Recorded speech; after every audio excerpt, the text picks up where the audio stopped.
इस कहानी के लेखक हैं संजय कामले।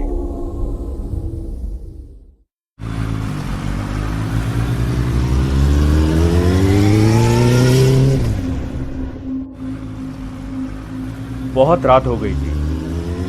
नील बाइक से अपने घर जाने के लिए निकला। कुछ दिनों पहले ही उसे ये नई नौकरी लगी थी। कभी डे शिफ्ट कभी नाइट शिफ्ट करके वो बहुत थक जाता था। रात के करीब 1 बजे नील ऑफिस से निकला था। नाइट शिफ्ट से निकले बहुत सारे लोग उसे हाईवे की तरफ जाते हुए दिखे।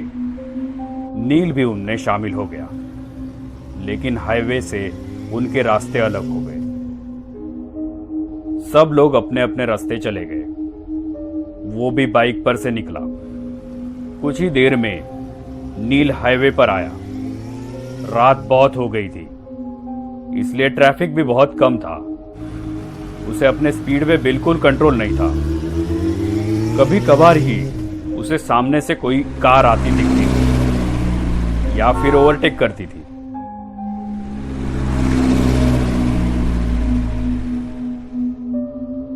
अभी उसने मेन हाईवे छोड़ के कच्चा रास्ता पकड़ लिया था।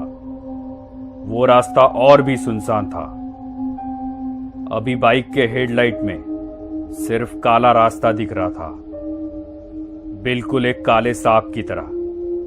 रात के अंधेरे में वो सन्नाटा बिल्कुल खौफनाक लग रहा था, लेकिन कोई चारा भी तो नहीं था। नौकरी चाहिए तो शिफ्ट में काम करना ही पड़ता है।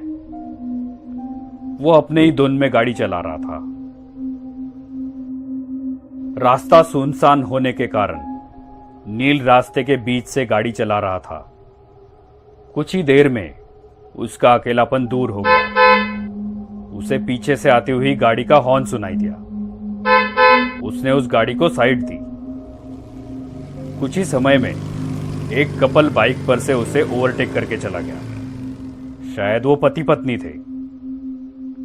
लेकिन एक बात नील के ध्यान में आई कि पीछे बैठी हुई औरत ने साड़ी पहनी थी और उसका पल्लू पीछे वाले पहिए से बिल्कुल नजदीक था।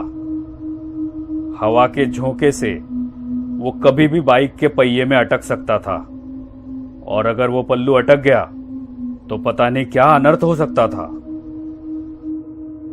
नील ने बाइक का स्पीड बढ़ाया और उस बाइक को ओवरटेक करते हुए कहा, बहन जी, आपका पल्लू पहिए में अटक सकता है।